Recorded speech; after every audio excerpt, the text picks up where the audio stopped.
नमस्कार. आज आम्ही माळमाथा मित्रमंडळ या नात्याने सन्माननीय आपल्या तालुक्याचे अप्पर जिल्हाधिकारी यांच्या कार्यालयात पीक विम्यासंदर्भात व विषय क्रमांक 2 आपल्या मालेगाव तालुक्यातील खडकी येथील सामाजिक कार्यकर्ते श्रीयुत राजेंद्र पोपट देवरे यांच्यावरती सार्वजनिक बांधकाम विभाग या ठिकाणी त्यांच्या दिव्यांगावरती जी त्यांना त्या ठिकाणी अपमानास्पद वागणूक मिळाली, हे 2 विषयांचा निषेध म्हणून पहिल्या पीक विम्याच्या संदर्भात व त्यांच्यावरती झालेल्या अन्यायाच्या संदर्भात हे 2 विषय घेऊन आम्ही अप्पर जिल्हाधिकारी साहेबांकडे आज या ठिकाणी आलो होतो. तर पीक विमा संदर्भात बोलायचं म्हटलं तर 13 मार्च रोजी पीक विम्याच्या संदर्भात तालुका कृषी अधिकारी यांनी एक निवेदन काढलं की सायने महसूल मंडळातील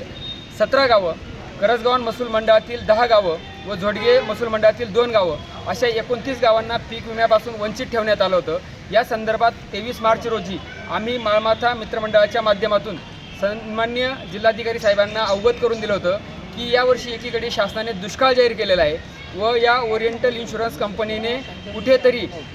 शेतकऱ्यांच्या टाळूवरील लोणी खाण्याचा प्रकार चालवलेला आहे आणि दुष्काळात या विमा कंपन्या जर शेतकऱ्यांना विमा देत नसतील तर मग त्यांना दुष्काळाचा किंवा विम्याचा फायदा कधी मिळणार या संदर्भात आम्ही त्यांना प्रश्न केला होता. परंतु त्यावेळी सन्माननीय तालुका कृषी अधिकारी व सन्माननीय कलेक्टर साहेबांनी आम्हाला त्यावेळेस असं सांगितलं होतं की शेतकऱ्यांच्या व संबंधित पीक विमा कंपन्यांच्या यांची सविस्तर सविनय चर्चा बैठक आम्ही आयोजित करू. परंतु गेली 2-2.5 महिने यावर काही कार्यवाही झाली नाही. हा एक विषय घेऊन व विषय क्रमांक 2 जे आपले ज्येष्ठ सामाजिक कार्यकर्ते आहेत आमचे बंधू राजूभाऊ देवरे यांच्यावरती काल सार्वजनिक बांधकाम विभागात 28 तारखेला एक आपण ज्याला म्हणतो एक मानवतेच्या दृष्टीतून त्यांना एक अपमानास्पद वागणूक एक दिव्यांग व्यक्ती म्हणून तिथं देण्यात आली, याचा निषेध व्यक्त करण्यासाठी आम्ही जिल्हाधिकारी साहेबांना आज या ठिकाणी निषेधाचं पत्र देऊन जाहीर निषेध व्यक्त केला.